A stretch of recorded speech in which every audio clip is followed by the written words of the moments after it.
Snowflakes.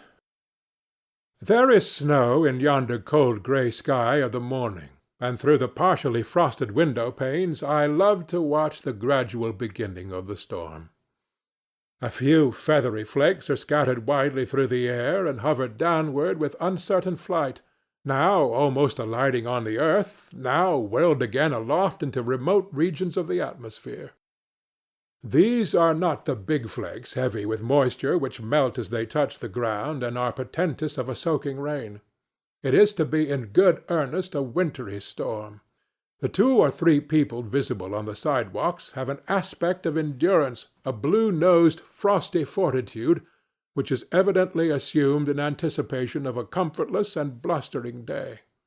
By nightfall, or at least before the sun sheds another glimmering smile upon us, the street and our little garden will be heaped with mountain snowdrifts. The soil, already frozen for weeks past, is prepared to sustain whatever burden may be laid upon it. And to a northern eye the landscape will lose its melancholy bleakness and acquire a beauty of its own when Mother Earth, like her children, shall have put on the fleecy garb of her winter's wear. The cloud spirits are slowly weaving her white mantle. As yet, indeed, there is barely a rime like hoar-frost over the brown surface of the street. The withered green of the grass plot is still discernible, and the slated roofs of the houses do but begin to look grey instead of black. All the snow that has yet fallen within the circumference of my view, were it heaped up together, would hardly equal the hillock of a grave. Thus, gradually, by silent and stealthy influences, are great changes wrought. These little snow particles which the storm-spirit flings by handfuls through the air will bury the great earth under their accumulated mass, nor permit her to behold her sister sky again for dreary months. We likewise shall lose sight of our mother's familiar visage, and must content ourselves with looking heavenward the oftener. Now, leaving the storm to do his appointed office, let us sit down, pen in hand, by our fireside. Gloomy as it may seem, there is an influence productive of cheerfulness and favorable to imaginative thought in the atmosphere of a snowy day. The native of a southern clime may woo the muse beneath the heavy shade of summer foliage reclining on banks of turf, while the sound of singing birds and warbling rivulets chimes in with the music of his soul. In our brief summer I do not think, but only exist in the vague enjoyment of a dream. My hour of inspiration, if that hour ever comes, is when the green log hisses upon the hearth, and the bright flame, brighter for the gloom of the chamber, rustles high up the chimney, and the coals drop tinkling down among the growing heaps of ashes. When the casement rattles in the gust, and the snowflakes or the sleety raindrops pelt hard against the window-panes, then I spread out my sheet of paper with the certainty that thoughts and fancies will gleam forth upon it like stars at twilight, or like violets in May, perhaps to fade as soon. However transitory their glow, they at least shine amid the darksome shadow which the clouds of the outward sky fling through the room. Blessed, therefore, and reverently welcomed by me, her true-born son, be New England's winter, which makes us one and all the nurslings of the storm, and sings a familiar lullaby even in the wildest shriek of the December blast. Now look we forth again, and see how much of his task the storm-spirit has done. Slow and sure, he has the day, perchance the week, before him, and may take his own time to accomplish nature's burial in snow. A smooth mantle is scarcely yet thrown over the withered glass plot, and the dry stalks of annuals still thrust themselves through the white surface in all parts of the garden. The leafless rose-bushes stand shivering in a shallow snowdrift, looking, poor things, as disconsolate as if they possessed a human consciousness of the dreary scene. This is a sad time for the shrubs that do not perish within the summer. They neither live nor die. What they retain of life seems but the chilling sense of death. Very sad are the flower shrubs in midwinter. The roofs of the houses are now all white, save where the eddying wind has kept them bare at the bleak corners. To discern the real intensity of the storm, we must fix upon some distant object, as yonder spire, and observe how the riotous gust fights with the descending snow throughout the intervening space. Sometimes the entire prospect is obscured. Then again we have a distinct but transient glimpse of the tall steeple, like a giant's ghost. And now the dense wreaths sweep between, as if demons were flinging snowdrifts at each other in mid-air. Look next into the street, where we have an amusing parallel to the combat of those fancied demons in the upper regions. It is a snow battle of schoolboys. What a pretty satire on war and military glory might be written in the form of a child's story by describing the snowball fights of two rival schools, the alternate defeats and victories of each, and the final triumph of one party, or perhaps of neither. What pitched battles worthy to be chanted in Homeric strains! What storming of fortresses built all of massive snow-blocks! What feats of individual prowess and embodied onsets of martial enthusiasm!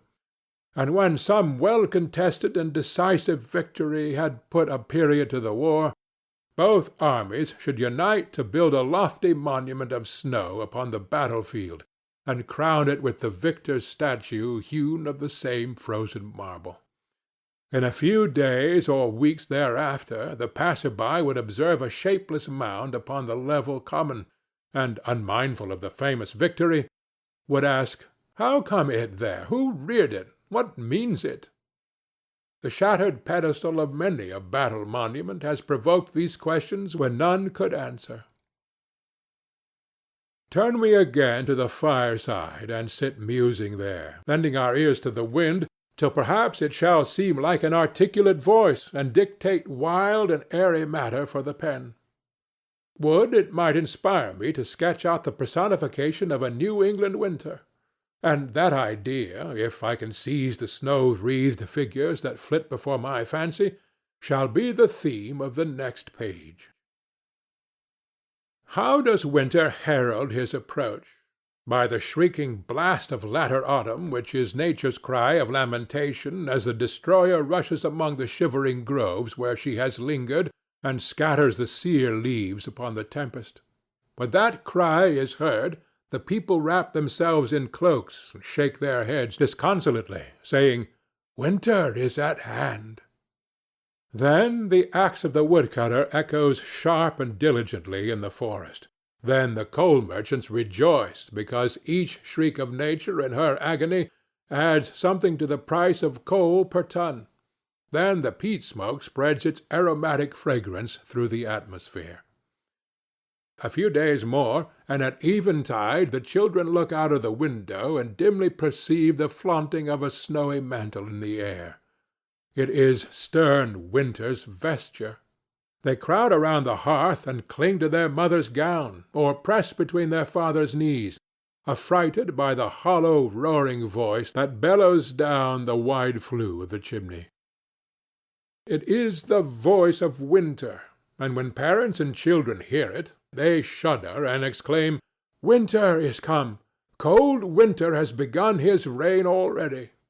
Now, throughout New England, each hearth becomes an altar, sending up the smoke of a continued sacrifice to the immitigable deity who tyrannizes over forest, countryside, and town.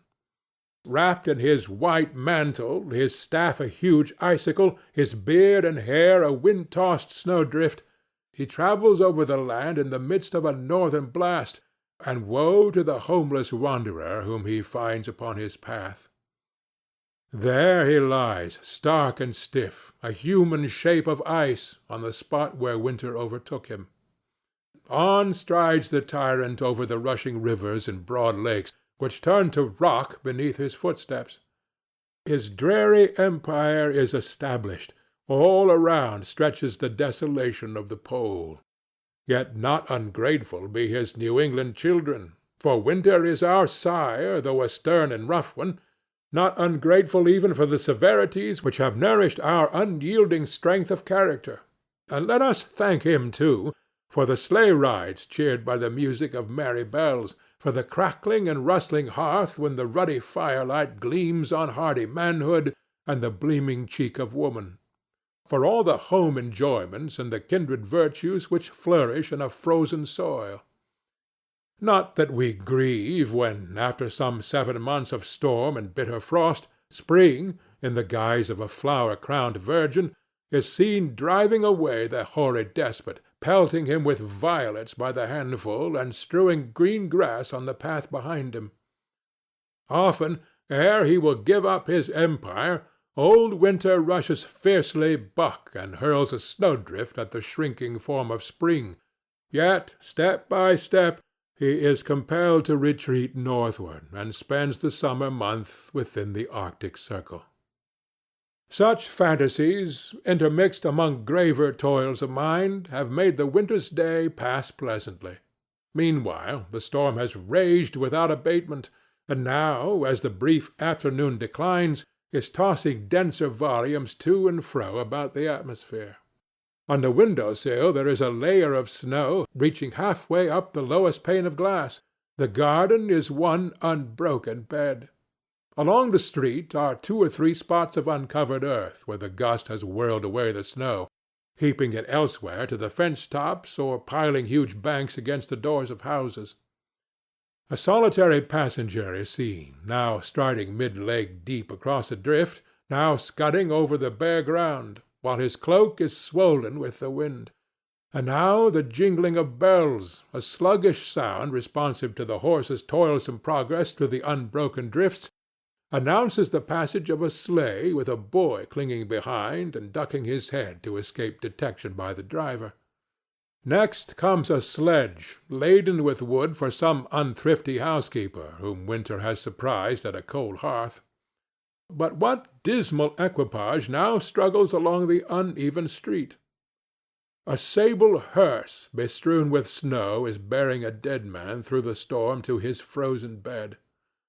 Oh, how dreary is a burial in winter, when the bosom of Mother Earth has no warmth for her poor child. Evening, the early eve of December, begins to spread its deepening veil over the comfortless scene. The firelight gradually brightens and throws my flickering shadow upon the walls and ceiling of the chamber, but the storm rages and rattles against the windows. Alas! I shiver and think it's time to be disconsolate, but taking a farewell glance at dead nature in her shroud, I perceive a flock of snowbirds skimming lightsomely through the tempest and flitting from drift to drift as sportively as swallows in the delightful prime of summer. Whence come they? Where do they build their nests and seek their food? Why, having airy wings, do they not follow summer around the earth, instead of making themselves the playmates of the storm, and fluttering on the dreary verge of the winter's eve? I know not whence they come, nor why, yet my spirit has been cheered by that wandering flock of snowbirds. End of Snowflakes.